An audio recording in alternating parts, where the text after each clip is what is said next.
500 years ago, he washed ashore the sole survivor of a shipwreck. And upon the skull of the man who killed his dad, he said, I'm mad, I must eradicate piracy, injustice and cruelty, and all my sons will follow me, so evildoers will believe that this man cannot die. The Phantom, the ghost who walks, the Phantom, enemies beware, the Phantom's always there, but you won't find the Phantom. He finds you. G'day everyone. For those who came in late, you'll listen to X-Band, the Phantom podcast. It's our special 145th episode, and for this special episode, the boys have handed me the reins, even though I haven't been on for a couple of episodes, so they thought, Steve, you take the reins on this podcast. We'll trust you with this. It's a very important interview, but two very important guests for us today. And so I'll just introduce them to you. One of them, both have been working very hard on a certain Phantom project, which you can probably tell by the title of the podcast, I'm guessing. I've had a little bit to do with it, but these guys have been head and shoulders and every other body part into it. I've just been like a, what do you call it? Those fellas who stand by the side and offer advice. Consultant and proofreader. Unfortunately, my timetable was fairly flat out over the holidays, but it wasn't for these two guys. And of course, I'm talking about Dan and Jermayn. How you going there, fellas? Very good, mate. Really good. You're going to get around to introducing us for a second there. A little bit rusty. I had a few ideas of how to introduce you, and then it came to the time, and I just kept talking.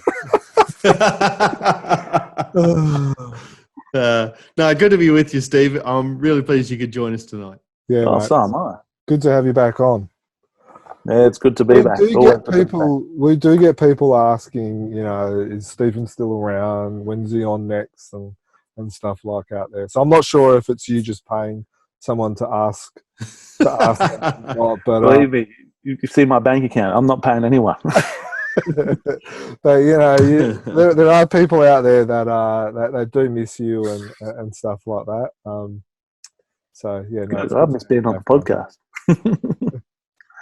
Now, it was my attempt at humour for the introduction of the podcast, but hopefully I did say that these guys have been working on a very important little publication. So as everyone knows, or I'm sure many of you are aware, that this past summer Australia has experienced some of the worst bushfires on record. I haven't got all the numbers in front of me. I'm sure that they've changed since the last time I looked anyway. But plenty of the country has burnt down. Plenty of people have lost their homes. I heard a story just the other day about a family up in New South Wales who they were lucky, but the people right beside them had lost their house. And the story went that before they could pack they knew it was coming, so they had time to pack their car, and they found out what was important, and they packed their car, and they were able to get down to the beach where it was safe. But there was someone on the lookout, and letting them know if the fire was going to come down to the beach, that they had to go into the water, and then whatever was important to them was going to have to go with them into the water, and they had to leave the car behind. But luckily, the threat passed, and they were able to keep whatever was in the car. But some people weren't all that lucky with their houses, and it's because of stories like this that I'll let these guys talk about what Chronicle Chamber has been doing, and so we'll say, I'll begin with Dan, I think. So how did this fundraiser begin, Dan? Oh, it began, that New Year's Day, I think, when all Australians and people around the world were seeing the devastation of the fires over that Christmas period, and it was the township of Malakuta, I think, in particular, where people had to go down to the beach, a similar scenario to what you've just painted, and we just constantly were seeing images on the news of fire in the sky and people being driven down to the water. In this case in particular, it was the most dramatic footage we'd saw.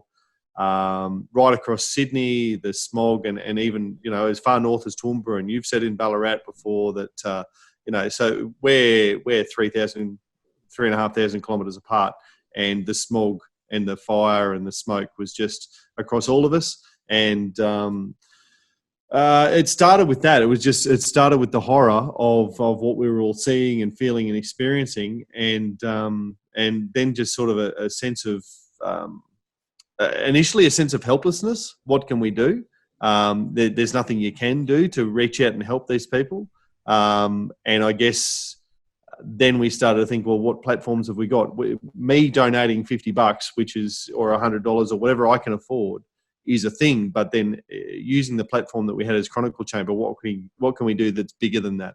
And that's, I guess, when we started the conversation in a group chat to go, well, how can we use the platform we've got? And Jermayn, I think it pretty quickly became apparent that there was something that we could do.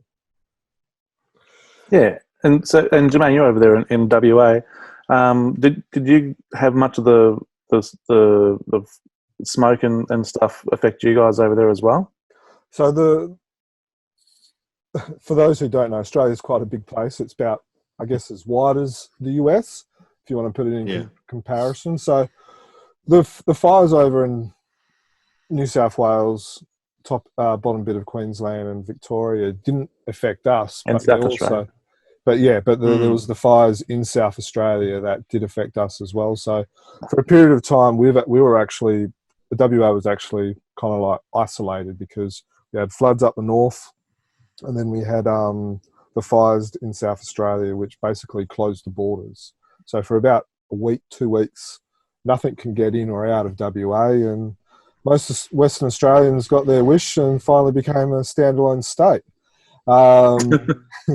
But over here in Perth or in WA, or I guess anywhere in Australia, bushfires are a part of life, unfortunately. A part of summer, certainly, yeah. Yeah. We did a podcast, I think it would have been about close to a year ago, where that day, my estate where I live was actually evacuated, and my family was evacuated and stuff like that. I stayed behind and looked after the house and stuff like that as well. And my parents have almost lost their house. Unfortunately, luckily nothing happened then, but yeah, it is a part of life. We were kind of lucky. But this summer was particularly brutal, wasn't it? Yeah. I think what makes it, I guess there's, loss of life, loss of animals and all that type of stuff sucks. But I guess what does help is that with today's social media and today's media is that we are a lot more aware of disasters. And we were getting people, I'm sure it's the same as you guys, but I was getting people from the other side of the world asking me, are you guys all right? Is there anything we can do? I had artists, this was even prior to the conversation of the book, saying, what can we do? And I guess, and then you had Sal Valuto. That's what I was about to say. Because that was one of the things that got me at the start was that these people, on the other side of the world knew what was happening here, with our bushfires, and that was quite something. And as you say, for me it was Sal Valuto who asked us about a charity, and he was going to donate a piece of work. And did it come out from that, Dan, you reckon? Yeah, I do. Like Sal Valuto, full credit to him, and we've said before that he's an ambassador for the Phantom. He was the first person really to come out and say, as a Phantom person, here's what I'm going to do. And he put up on Facebook, I'm going to sell or I'm going to create 3 pieces of artwork, and here's what it's basically going to look like. And the first 3 people to buy it, that money's going to get donated. He got in contact with us to say, well, who should I donate it to? We said the Red Cross, because that's the body that's been doing the bulk of the heavy lifting in Australia. for the disaster relief and recovery. And from there, really, we had the conversation amongst ourselves and with Sal's input to say, well, what if it wasn't just Sal Valuta? What if there was other artists? And who else could we get in touch with to say, would you mind contributing a piece of unpublished Phantom artwork? Would you mind even creating a piece of Phantom artwork that was bushfire themed, that we could compile into a book, into a bushfire appeal fundraiser book to sell? And the Phantom artists community, and even further afield, not just Phantom artists, but artists in general, responded so positively and so quickly. It's just remarkable. When I think that as we sit here now, it's less than 2 months. We're talking 7-8 weeks at the outside since the conception of the idea, and we're sitting here now to promote the book, having been actually printed and published and ready to sell. It's just unbelievable how quickly everybody has just gone, yes, let me do something, let me send something. And we didn't have to ask very hard to get a lot of people got on board. And the response really was overwhelming, and how fast it came through. Now with Chronicle Chamber, we've been able to get in contact with a number of creators, but Jerm seems to have everybody in his little black book, I think. Absolutely. So Jerm, he just reached into his back pocket and put out all these names and contact details. And so how'd that happen there, Jerm? How'd you get in contact with these guys? Well, when we initially thought, oh, okay, 50 books, 20 pages. That was literally it, wasn't it? Yeah. We thought, we've got to get 50 books and 20 pages. That'd be all right. Yeah, we were happy with that. We should be able to do that. And then it just, snowballed, really. Yeah.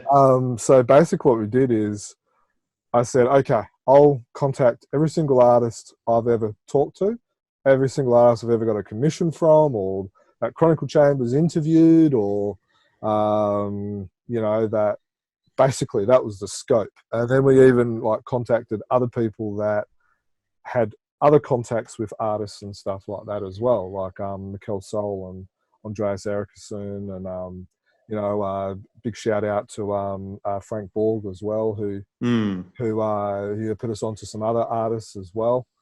And from there, literally snowballed. I think inside the first 24 hours, we had over 30 artists. It was incredible. It was mind-blowing. Yeah, and then literally... and then the art started coming through. Yeah. And then I think on one hand, it was kind of funny because the art came through very quickly, and artists are not known for their quick work. And I think that goes to show, one, the love that people have for Australia. People love Australians. They love Australia, and especially if they're fandom related, because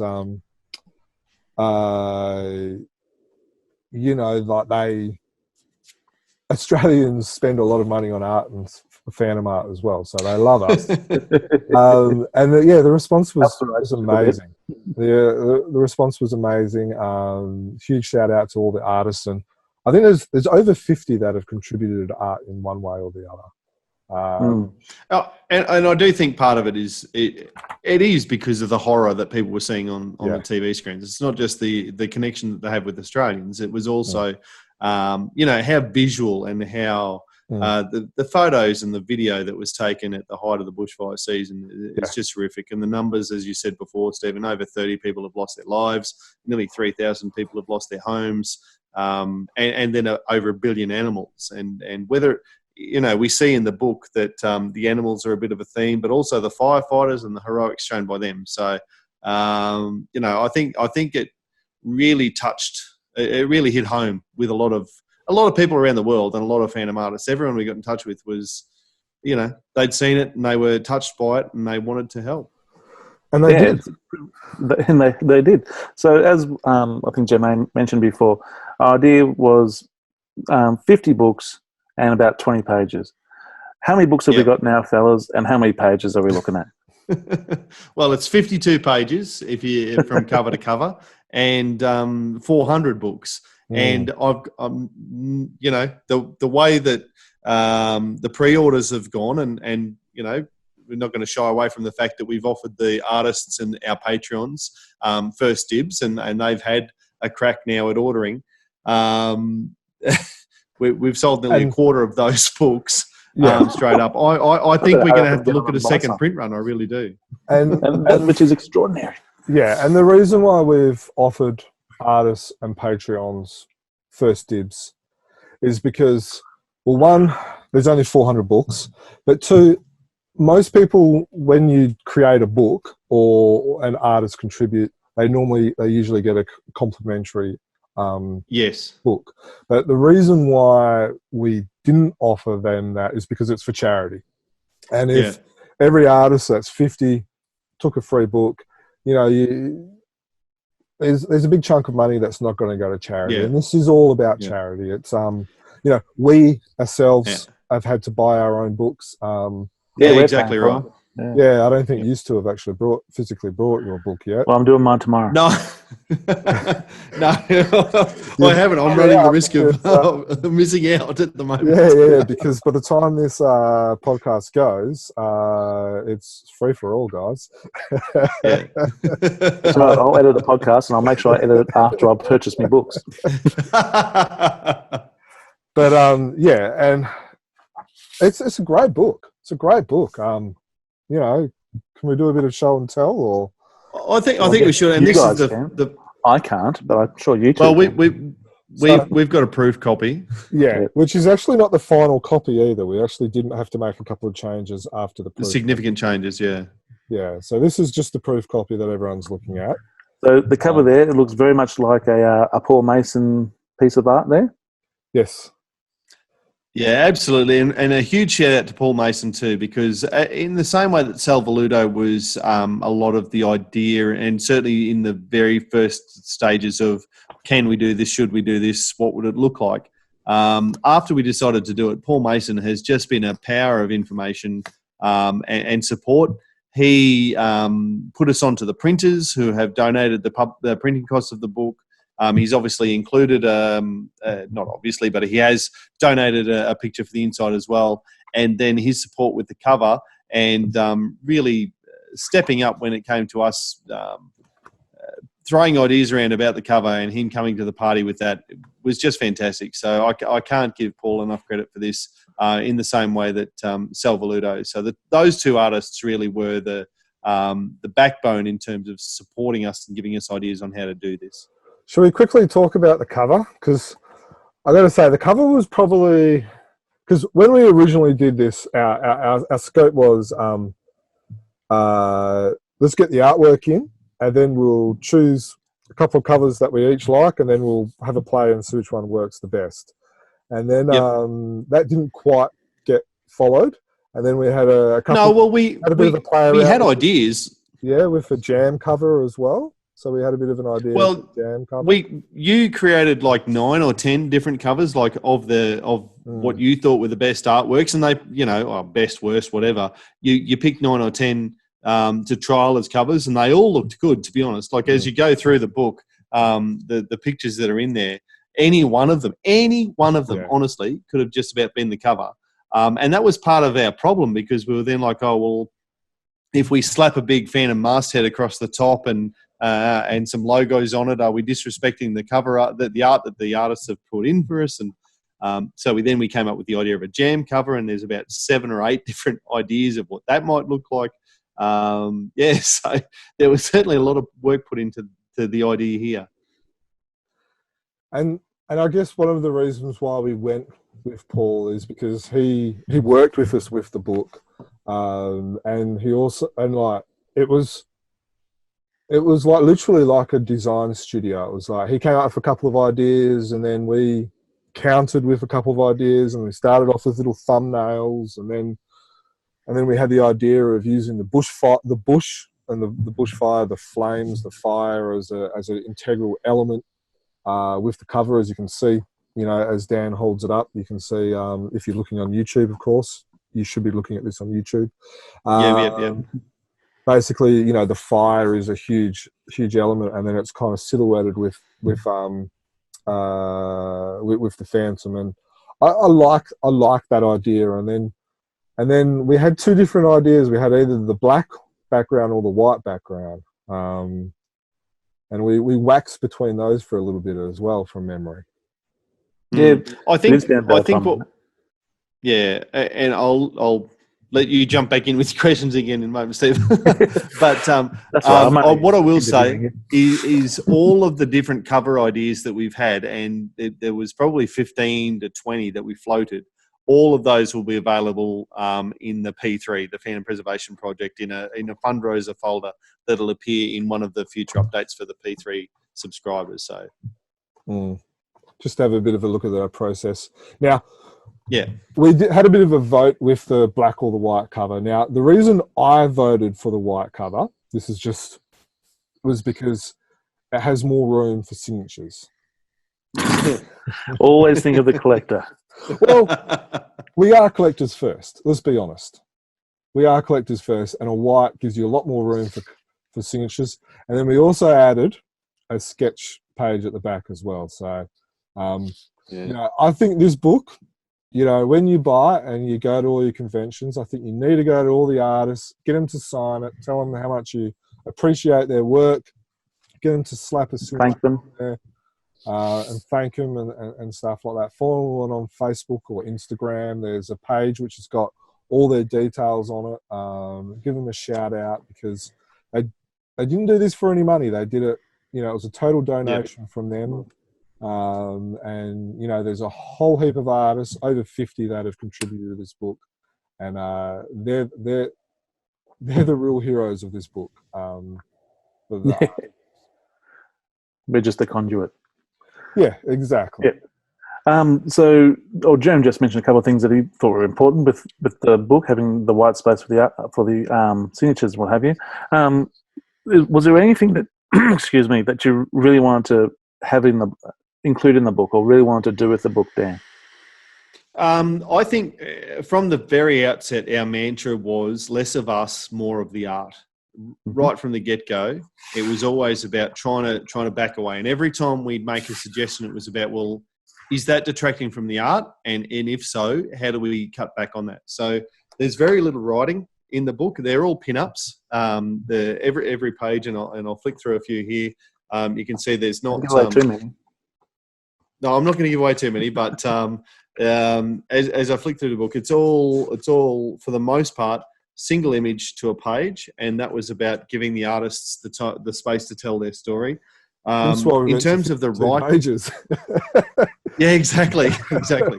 In terms of the copy and what we actually had to write, we've got the copyright and the details you've got to have in a book that is licensed, and we should always keep that in mind. King Features have generously donated the licensing fees for this, so that it is a licensed book, and people who are mindful of only collecting licensed things should be aware of that. So we've certainly had to have that. Now, this proof copy of the book, this is one of the things that have changed. We felt that this was too text heavy, and again, back to the mantra of, does the art tell the story? So flip this around. For those who came in late page that is on this one is probably the only extended piece of writing that we had. And then from that point on, the rest of the book is just pictures until you get right to the very back. And then there's the index, which Jermayn sort of hinted at before, so you get all the details of the artists and our acknowledgements page. And other than that, it's all about the art, and that was the overriding mantra of what we tried to achieve. Yeah, excellent. And you mentioned King Features there. How did they come to the party? How did they respond? Were they quick? Were they? Well. Sorry. In once, like, I'm not sure. I'm going to the wrong thing, but were they supportive from the start? Yes, they were supportive from the start. I emailed Merchant Wise in Australia to say, this is what we're planning on doing. We hope you can come to the party with licensing the book. And Merchant Wise said, sounds like a good idea. Let me get back to you. And probably the reason for the laughter from Jermayn is because it took a while for them to get back to us. We were just about ready to print before they did, to be honest. But since then, they've been incredibly fast. As soon as they said, yeah, we're likely to want to donate the licensing fee to this, we sent them the PDF, and I'm going to say 48 hours, Jerm. That would be about right. Maybe 72. Yeah, and they got back to 3 us. days. Yeah. Yeah. Within 3 days, they had given us basically the go-ahead. they got back to us and said, "Oh, we're concerned about this page or that image or this image. Can you just explain that?" We explained that, and they accepted it. The book is exactly as we wanted it to go to print, and they've been super fast. So we know, and we've said a number of times in many podcasts that King features are slowish and hold things up. That has not been the case here. They've been, from the moment where they said, "Yeah, we might approve this," they've been super quick. And it's, while we're talking about license, it is worth making mention that, as Dan said, this is all licensed. So every single image in here is, in a sense, a licensed Phantom image. So there could be a little bit more coming out of this. Yeah. Watch this space, you reckon? And whether that's from us or the individual artists, there'll be more to see. Yeah. Excellent. Was there anything, you mentioned what you wanted to include in the book. Was there anything you wanted to shy away from, anything you didn't want in the book, apart from, I know you said less us, but was there anything in particular that you didn't really want in the book? Political stuff. I didn't want the Phantom punching our Prime Minister or it wasn't a blame game type thing. Yeah, it's not for blame game, because, to be truthfully honest, we're all to blame. We all live on this earth. We all live in Australia. We could all do things better. We're all to blame, and I didn't want that. That was probably my big thing. Is and some people may find it funny and stuff like that, but I didn't want to get that, because that's not who the Phantom is. The Phantom is not someone who's going to go around and punch a leader and then put the blame on him. He's going to say, "No, I'm here to fight fires. I'm here to rescue people," and stuff like that. So that was probably the big thing from me, is I didn't want anything political. And I think in the week or so immediately after the worst of it, that was an overriding sentiment in Australia, that sort of blame game and who can we lash out at. And Jermayn's right. Neither of us wanted that, but we never had to articulate that. No artist at any stage tried to give us an image that apportioned platform to and that was what I was really proud of, was that you're right, that no artist tried to use this as a platform for their political views. And I think that just speaks to the values of the Phantom. Yes. I think if you were maybe using it to try and get a cover gig it through, though, there is of course. That is outstanding artwork in that book. Of course. And it's interesting because whilst there are a number of these artists who are known to the Phantom world through either their work for Phantom or for Phantom in Australia, there's a number that no one's heard of in a sense either. So I'll be really interested. At least a third. Yeah, exactly. At least a third. I took it into my local comic shop yesterday, this proof copy, because he's going to put a couple on the shelves and that sort of thing. And I know we're going to do the same in each of our home cities, try and get a few on the shelf, because it saves people postage if we can do that. He was flicking going through, I've never heard of this artist, I've never heard of that artist. Gee, I really like their work. And you just never know. But what I would say is, no artists, I thought, were deliberately trying to use this as a vehicle for self-promotion either. Yeah. And we've deliberately tried to make it so that it's not a vehicle for self-promotion. Again, it's just the bare, here's the picture, here's who drew it, and at the back of the book, here's their contact details. And that's the same for every single person in it, whether they're Cy Barry, who has contributed something magnificent and, is royalty, one of the top 5 Phantom people ever in the history of Phantom, through to, XYZ people who no one's ever heard of, but they're just a fan. Well, no one's heard of in the Phantom community anyway. Yeah, exactly right. Exactly right. And there's a huge range. Like, I reckon there's probably someone from every continent, bar Antarctica and Africa, who's represented. There's like some of the there's Italy, there's USA, there's Australia, US, Canada, Brazil. It really is a world book. Sweden, Austria. Bangladesh, Austria. I love the fact that we've got so many. India. Don't know if we said that, but Yes, I love Brazil. I love how we've got such a wide range of artists from around the world who obviously have been touched by our plight or by our disaster and have wanted to help. You mentioned how good King Features have been. How have you found the whole process? Has it run as smoothly as to be expected? I assume you found it rewarding, of course. Anything further about the process? There was a few.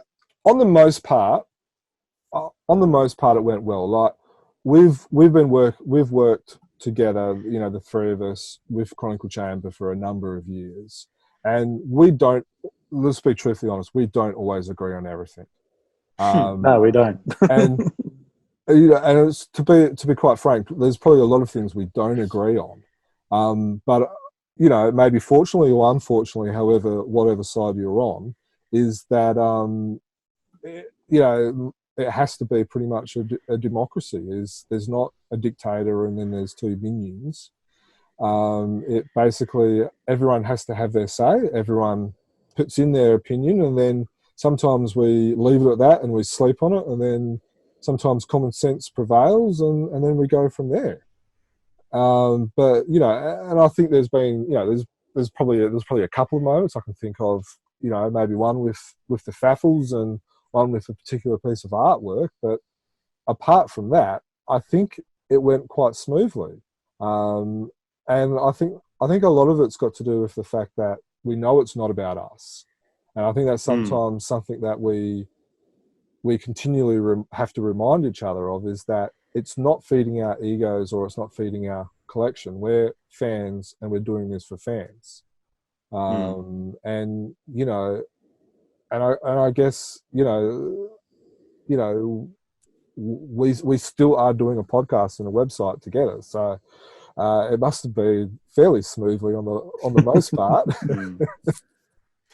Yeah, no, I would agree with that. For the by and large, this would be as smooth as you could possibly hope. And I've heard the saying, and you've alluded to a couple of disagreements we might have had there along the way, Jermaine. But I've heard the metaphor that you need a bit of grit in the oyster to make a pearl.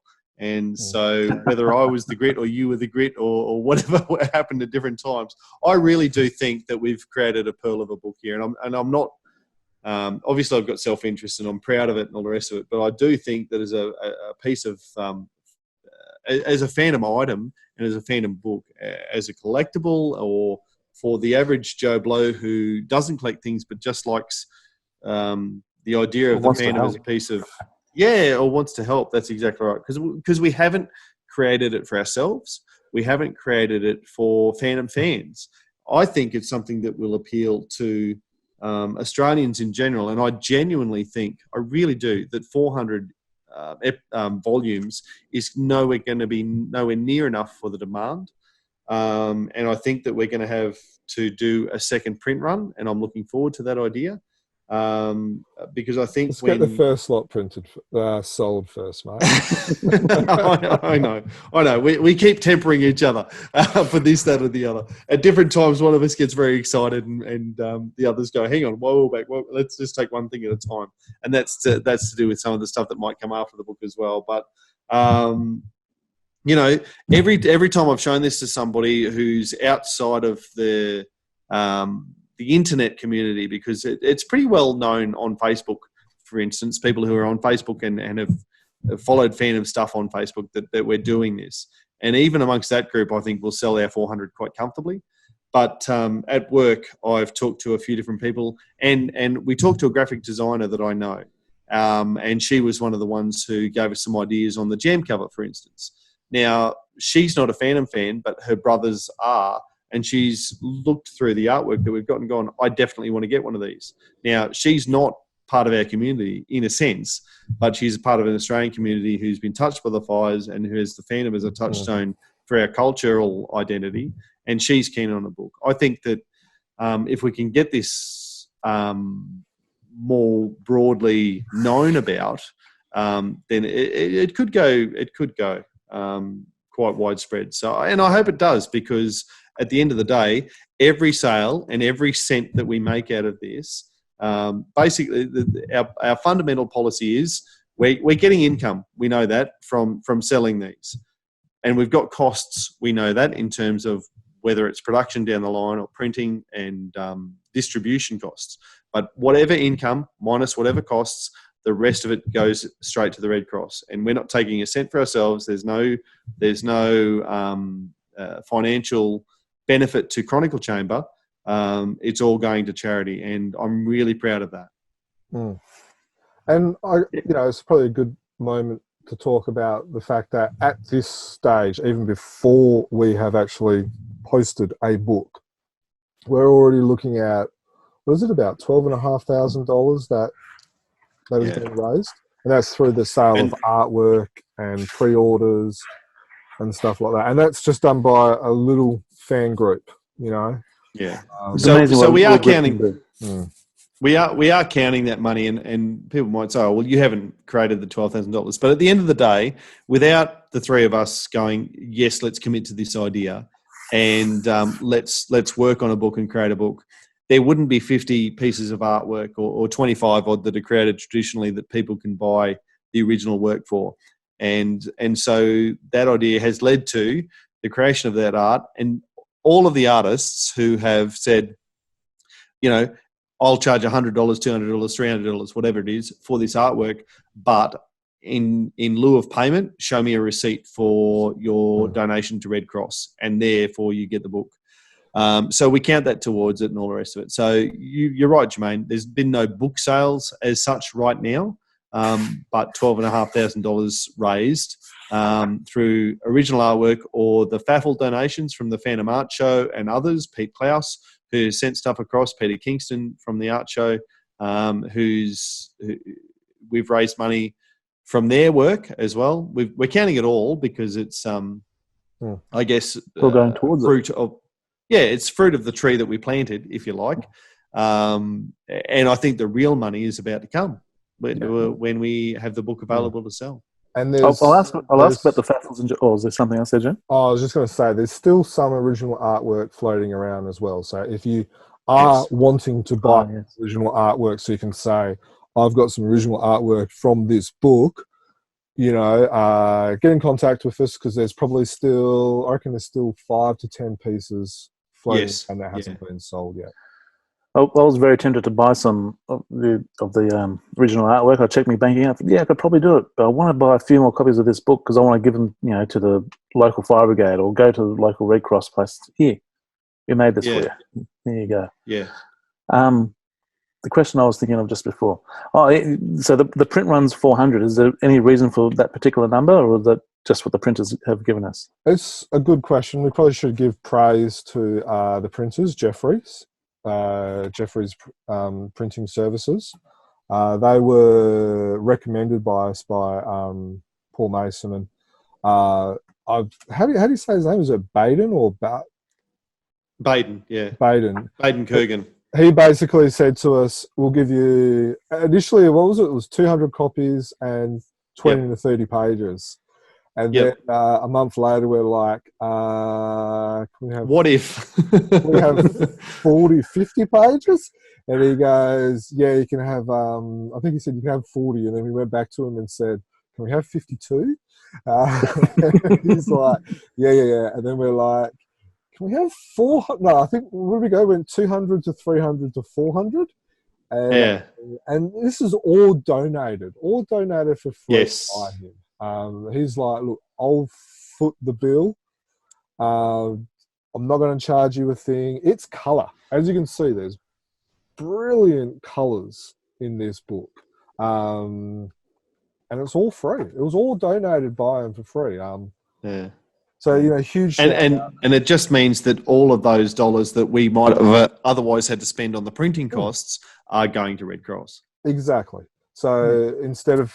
the first 2,000-3,000 or whatever it was going to cost, it basically gets to go to Red Cross, which is huge. So huge shout out to Baden. He's in all his details are in the front and the back of the book. So if you need any printing services, or you need if you're an artist, you need like a sketchbook, or if you're a self-publisher Or a something whip book. like that, get in touch with Baden, because a brilliant guy, answered all of our dumb questions, bent to all our stupid demands and stuff like that. Can't recommend him too highly. He's been sent great. proofs around Australia for us to look at. No one to Ballarat, I might say. He did a great job. It's excellent. Because I was just wondering, 400, seeing as when the Phantom first came out, it was 400 years ago. Yeah, that's a nice piece. It is a nice piece of symmetry. It is a nice coincidence. But look, I floated it, and everyone's like, "Oh, don't talk about it yet." But I really do hope we get to do a second print run, and whether that may be in line with a supernova. So maybe there's a supernova specials second print, second edition, or whatever. But that said, we all know that first editions are the most collectible, and this is the only way to get a first edition is to jump on board with it now. Yes. Now, you mentioned before the faffles. So what were the faffles all about? For those people who may not have been on board with the faffles, they've seen the word faffle and thought, what the hell is that? Yeah, so that was I guess Paul to blame for the word faffle. Paul Maloney, yeah, that's right. That it came from because we just sent the blank email out to all of the all the artists. As Jermaine said, every one of our contacts, basically anyone who's ever been on the podcast, can you help with this? And Peter Kingston, who people will know from the Phantom Art Show, and he was on podcast number, I don't know, I'm going to say 45, 47, something around that. 3, 4, 5 years ago, he was on the podcast, and quite a well-known artist in his own right. Curated the Phantom Art Show together with Dietmar Liederwasch, and he got in touch and said, "No, well, I haven't got the time. I haven't got the ability to contribute artwork now. But what if I send you some pieces from the Phantom Art Show?" And so he did, and we got a number of pieces from the Phantom Art Show, and we faffled those off, and then Pete Klaus from America, friends of the Phantom, of friends of the Phantom fame, he sent some stuff over as well, and between all of those, it was over $2,500 that we were able to raise, and again, I guess that gives us a baseline for being able to post stuff immediately, so it covers our postage and shipping and that sort of thing as well. It means that right now I've got 400 envelopes sitting in a box over to my right there. It means that I've been able to put the if I just reach over here, it means I've been able to do the labels up for the stickers, and that's going to go in the back of the envelopes. And I'll just wave this so that nobody can read the addresses, but these are the pre-orders and stuff. So all of that stuff's been able to be purchased straight away before the money from the books itself comes in. So it means we can get them out faster. Which means the wife doesn't get upset with you spending all her money. Yeah, correct. And obviously every cent, again, as I said, the income to us, whether it's from faffles or book sales, those are the two income streams, and the costs out in terms of postage and shipping, which are the two outcome. That's not even a word. Outcome streams. Expenditures. Expenditures. Thank you very much, Steve. The whatever's the middle, between our income and expenditure, every cent's going to get donated. So it's just been really good to have that base ability to get set up and organised, so we can be as quick as we possibly can in terms of getting this out to people who want to buy it. Because a lot of this has been done while we're working full-time jobs as well. So. There is that small matter. Well, fellas, I think we've covered. Unless there's anything else that I haven't asked you about that you really wanted to say?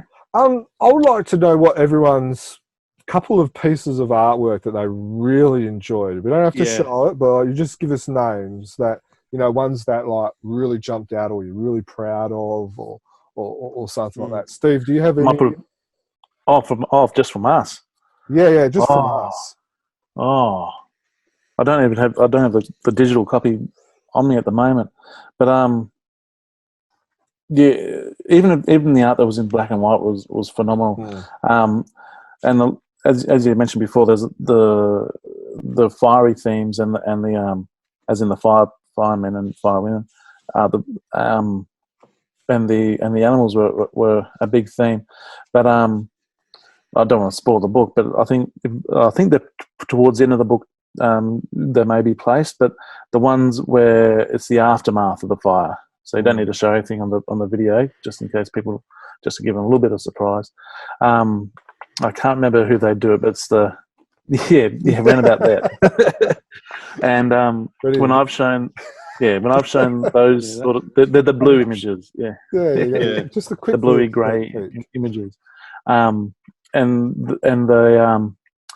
the promise of new life and new beginning, type.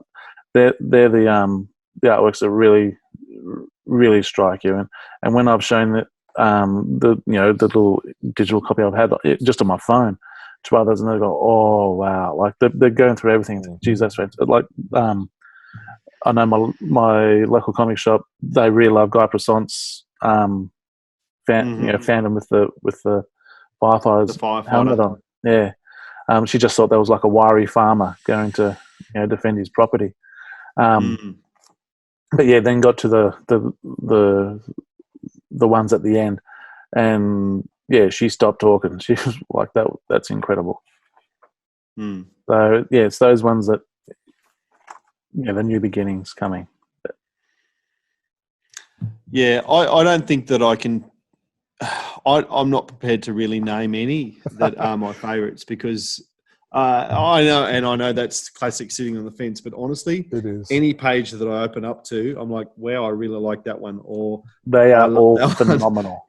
Exactly right. And I hope that no one's critical because they're just pin-ups that are through this. I know that there's the Australia Burns anthology, which I'm sure we're all going to buy as well, that's coming out, that is far broader than just the Phantom.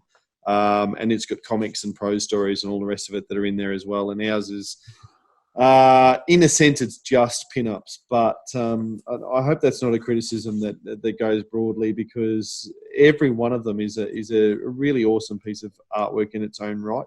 I guess what I would say, in line with what Stephen just said about the hope and stuff towards the end of the story, what I really enjoyed, probably the thing I enjoyed just about the most about the whole process, was the night that I got a printout of all of the pages that we had, and then just sat here in my skull cave with the 52 pieces of paper and tried to find the story in what people had given us, because the artwork we gave no instructions other than to the artists, other than it's to do with the bushfire and the bushfire recovery and relief efforts. And people found their own moment in time, and they told their own story in their own picture. And then for me to lay out on the floor for me to lay out on the floor what I thought was the right order for those pictures to be shown in, to tell an overall story. I hope people do find the story in the book and can flick through it. You can open it up in any page and enjoy it, but I also hope that as you flick through from page 1, 2, 3 through to 52, you can see a whole story in it, because that was something I tried to achieve that night. And I really enjoyed it. And every page and every double page spread tells a story for me. And I really enjoyed that process. So, for someone who couldn't answer the question, you sure took a long way of saying how you couldn't answer that question. Mate, we're 145 podcasts deep, surely I can do that. It was just good hearing the story behind the photo that slipped onto Facebook. So that's what was happening. Yeah, the less said about that one, the better. Yeah. Someone who... Jermaine, do you have a favourite? You're asking us? You haven't mentioned one yet. I got several. No, you got to pick one. Okay. Well, can I say that I've got... What about if I say that my wife's favourite one? Okay. My wife's favourite image is Doug Kaluba's. She saw that image and fell in love with it. So much so that it's actually allowed outside of the skull cave. But then the other piece it's probably not my favourite, but one of my favourite stories of this would be the fact that we have published the first Phantom picture by Norm Breyfogle. I'm very proud of that. Now, for those So for people who don't know who Norm Breyfogle is, for those Phantom fans that don't know him, he's basically an artist who's known for his DC work. But back in the early 2000s, he actually was asked to draw some images that were possibly go into a style guide for King Features. It didn't end up happening, and it was one of his regrets, in a sense, as the story goes, was that he was never able to actually publish Phantom work. And you can read about it on our website. If you got a pen or something like that, it is, where is it? It is bit.ly, bit.ly/Norm Breyfogle with a capital N and a capital B. That's in the index, so you can have a look at it as well. So a huge shout out to Daniel Best, who gave us, who was part of the estate of Norms, and gave us permission to use that image. And we managed to sneak 2 images in there. So that's one of the stories that I'm really, really proud about, and that is one of the images there. Yeah, This and one right here. between Norm Breyfogle and then Paul Mason with the cover as well, those are the only 2 artists that have got 2 pictures in the book. There's a few colorists that have contributed to 2 images, but those are the only 2 artists who have got 2 pictures. Yeah, exactly. And so that's probably one of my favorite stories. One of the favorite stories of the book was basically getting Norm from beyond the grave to contribute to the book. Yeah, and it is awesome that, it's a name that might not mean much to Phantom fans, but to the wider community, it is an awesome story. And the fact that we're able to get a couple of images in there is a big deal for a couple of, for a fan website and a couple of newbies in the publishing game. exactly. Yeah. It's been excellent. And you mentioned the colorists too. Big shout out to the colorists, because like oftentimes we'd see the artwork and it was in black and white, and then we think, wow, that is phenomenal. And then the colorist gets into it and just blows you away every single time. And one of the I'll call them the blue images was also coloured as in a red image, and which was phenomenal as well. So yeah, big shout out to the colorists who've really made the artist's work pop. They do a absolute stellar, brilliant job. And just as a quick shout out to the colorists, the way that often happened was the black and white would get published as in on Facebook, here I'm going to sell this, and a colorist would jump on and say, well, here's how I'd color it, and then then it went from there. Or colorists would contact us to say, hey, have you got any black and white stuff that I could colour to contribute to the book? Answering the cattle call that we put out in mid-January. They said, well, I'm not going to draw anything, but if you've got any black and white stuff contributed, let me know so that I can colour it and contribute in that way. So again, it was just all about people who just put their hand up and said, can I help in some way to the cause? Yeah. And to all those people, we're extremely grateful. Eternally grateful. Yeah. This book wouldn't have been able to come about unless we had the generosity of so many people. So thank you very much. I'm sure, well, all the details are in the book. Are we putting them up on the website too, just an extra shout out? All the acknowledgements? Yeah, absolutely. I think we will. Acknowledgements? Yep.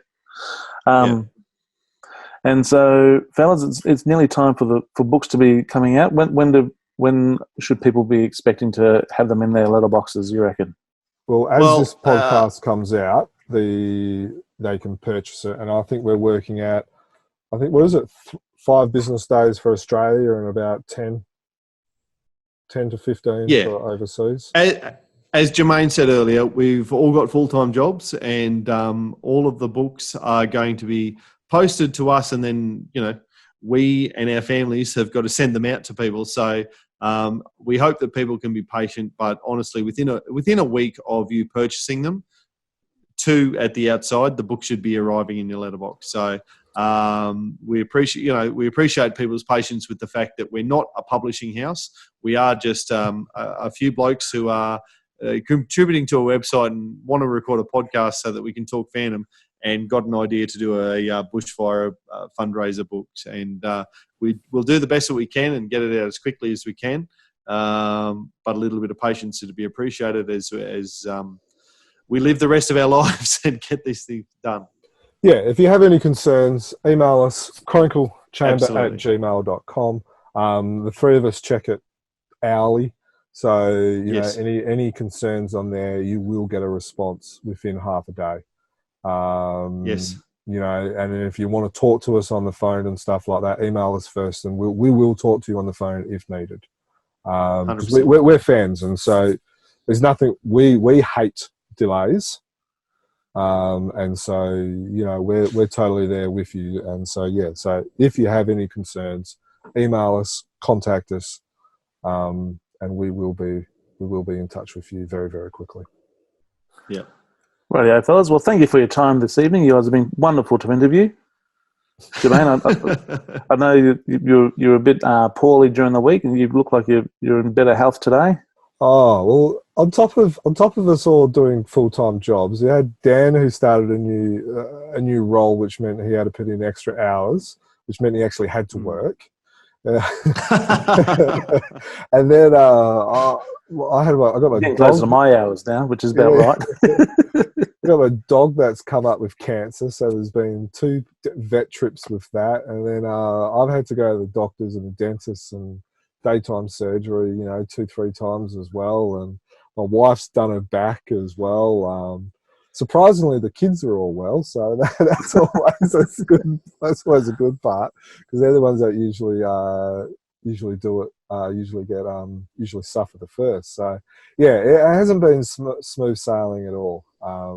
But No, but at the end of the day, I think every time we've thought to ourselves, Jesus is hard, we've also gone, at least our house didn't burn down. At least no one in our family has died. We are still incredibly lucky. Yeah. We are incredibly lucky, and to put it all in perspective, and that's why we're more than happy to do what we're doing to try and help out. Exactly. Absolutely. So if you guys would like to help out what we do here at Chronicle Chamber, you can, of course, become a Patreon. And you can always check us. We probably should say how people can buy the book if they're just listening. Oh, yeah. So, we haven't actually said that, have we? So you can buy. I don't think we have. I don't think another shout out that we've got to do is we've got to shout out to Fru, who they've donated the masthead that you would have seen on when the boys have thrown up the book. So we've been able to use the Fru the Phantom masthead, which has been awesome, and they're very generously given us a back page advertisement on back of 1 or 2 Fru issues. Is it? I think it's a Fru issue coming up soon. 1161 or no, hang on, 1861 or 1862. One of those. Yeah. I think I heard a couple of numbers, so I wasn't sure if it was 1 or 2 issues. So thank you very much to Dudley, Glenn, and Renee, they're the Fru crew, for helping us out there and supporting us on that. So if you would like to purchase a copy, and of course you do, and you want to purchase multiple copies, can people purchase multiple copies? Up to 5. Yeah, absolutely. Up to 5 at a time. And I'm assuming they just go straight to chroniclechamber.com. Is that the way to purchase the book? You can go to chroniclechamber.com and follow the links from there. It'll be a pretty clear image at the top of the screen if you go there. Or you can also go to bushfirefundraiser.com. Bushfire Fundraiser with the fundraiser is spelled with a PH. Yeah. So bushfirefundraiser with a PH.com will get you to the order form for the book as well. So it costs once again, $30 plus shipping. $30 plus shipping. If you're in Australia, it's going to be about $35. $5, yeah, and then overseas, unfortunately, you have to pay full price of what we get charged by Australia Post. Depends on where you are. Yeah. Unfortunately, on that one, we can't give you a flat rate. We'd love to. At the end of the day, we are trying to give Red Cross $30 per book that we sell. And so, So you pay for the postage. Fair enough too. Okay, so once again, fellas, thank you for joining me this evening and making yourselves available for this interview. It's been great. You can check us out on chroniclechamber.com. Email us at chroniclechamber@gmail.com. Of course, we have our social media links at Facebook, Chronicle Chamber, Phantom fan page, and the Phantom Collector group. We're on Twitter at Chronicle Tweets, Instagram at Chronicle Chamber, and subscribe to the podcast on iTunes. On iTunes or via apps like Podbean, Player FM, Castbox, Listen Notes. Are we on Spotify yet? Yeah. I don't Yeah, use we are. Spotify, so excellent. We are on Spotify. My year 12s found me on Spotify the other day. It was an interesting experience. Oh, it's only taking this long. Mine found me a year or two ago before Spotify. I've dropped something about the Phantom, and then they searched, and hey, Mr. East, what's going on here? So that's a bit of fun. So, fellas, as always, happy fandoming. Thanks, Steve. Happy fandoming. Happy fandoming, guys. And don't forget, chroniclechamber.com, buy your book. 500 years ago, he washed ashore the sole survivor of a shipwreck. And upon the skull of the man who killed his dad, he said, I'm mad, I must eradicate piracy, injustice and cruelty, and all my sons will follow me, so evildoers will believe that this man cannot die. The Phantom, The ghost who walks. the Phantom, Enemies beware, the Phantom's always there, but you won't find the Phantom. He finds